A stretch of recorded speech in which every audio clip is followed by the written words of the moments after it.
लेकर आती हैं। तुम अपनी उन बहनों के लिए लड़ना जिनकी हाथ से कलम छीना जा रहा है।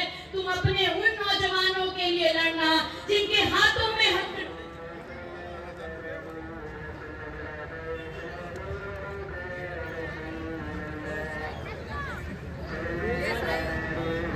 ये जो माए हैं हमारी, ये चीता कैंप से लेकर पूरे अणुशक्ति नगर में जो माए हैं हमारी, न जाने कितनी दूर दूर से पानी भर के लाती हैं।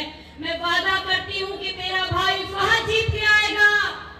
जो कन्हैया ने योजनाएं बताई वो तो आपको मिलेंगी भी, लेकिन आपके अणुशक्ति नगर को पानी मिलेगा, आपके अणुशक्ति नगर को शौचालय मिलेगा। पूरे देश में प्रधानमंत्री ये कह रहे हैं कि हमने सबसे ज्यादा शौचालय बनाए। तो मैं पूछना चाहती हूँ सना मलिक से, तुम्हारे प्रधानमंत्री नरेंद्र मोदी ने अणुशक्ति नगर में क्यों नहीं शौचालय बनाए? क्यों नहीं यहाँ पर शिक्षा के लिए जगह दी? क्यों नहीं यहाँ पर हॉस्पिटल बनाए? क्यों नहीं आपके नौजवानों को रोजगार दिया? और अब आपको बस एक अंतिम बात कहूंगी कि जो लोग आपके सामने खड़े हैं वो दुख और दर्द में आपके बीच में कभी नहीं आएंगे।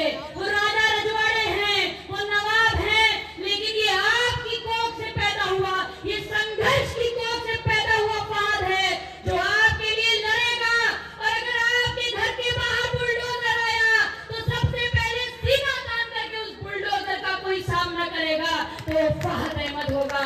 मैं बात ये कहना चाहती हूँ कि आज इस देश के अंदर जो चोर मक्कारों की सरकार है, इस सरकार को उखाड़ फेंको। और आप लोग कहते हो ना कि हमारे एक वोट से क्या होगा, वो नवाब कहते हैं हम खरीद देंगे। अरे तुम्हारा मुस्तकबिल, तुम्हारा ईमान इतना बिकाऊ नहीं हो सकता कि 500 रुपए का एक वोट लेके तुम इस देश के मुस्तकबिल को बर्बाद कर दो। तुम्हारा वोट, तुम्हारा ईमान इतना बिकाऊ नहीं हो सकता। ये गरीबों को बिकाऊ कहते हैं, ये गरीबों को बिकाऊ कहने वालों को 20 नवंबर को इस झोपड़पट्टी 10 बाई 10 से कमरे से निकल करके जाने वालों, मेरी माताओं बहनों, जाकर के 2 नंबर पर तुतारी वाला बटन दबा देना और इस नवाबों की नवाबियत को उखाड़ फेंकना। मैं ये कहना चाहती हूँ आपका दिया हुआ वोट, एक एक वोट क्या तय करता है मैं बता दूं, ये मेरी अंतिम बात है, मेरे भाई को बोलना है। आपका दिया हुआ एक एक वोट इस देश में सरकार बनाता है, इस महाराष्ट्र में सरकार बनाएगा। वो वोट ये तय करेगा कि आपके बच्चों का भविष्य क्या होगा। ये वोट ये तय करेगा कि आपको पानी मिलेगा कि नहीं मिलेगा।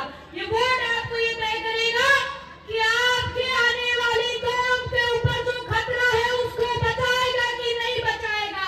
ये एक वोट ये तय करेगा, क्योंकि वो लोग जो लड़ रहे हैं वो भाजपा के साथ हैं, वो खुलेआम भाजपा के साथ घूम रहे हैं। उनसे पूछो हमारी बेटी बिल्कुल बानों का जब बलात्कार हुआ और उनके बलात्कारियों को सम्मानित किया इस भाजपा ने, तब तुम कहाँ थी?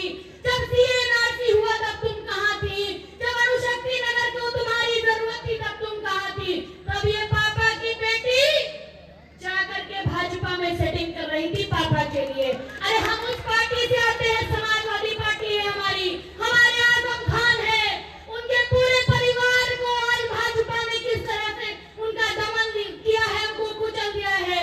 लेकिन ईमान की बात करने वाले आजम खान को तो बर्बाद कर सकते हो, लेकिन उसके ईमान को कैसे खरीदोगे?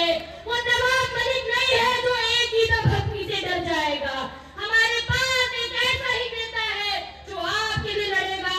और मैं कहना चाहती हूँ कि कुछ भी हो जाएगा, जब फहद आपका आमदार बन के आएगा तो ये सांप्रदायिक ताकतों से हाथ नहीं मिलाएगा, सर कटा लेगा लेकिन सर नहीं झुकाएगा। और सर झुकाने वालों को सबक सिखा दो। 2 नंबर तुतारी वाला बटन दबा करके अपने बेटे फहद को जिता दो। बोलो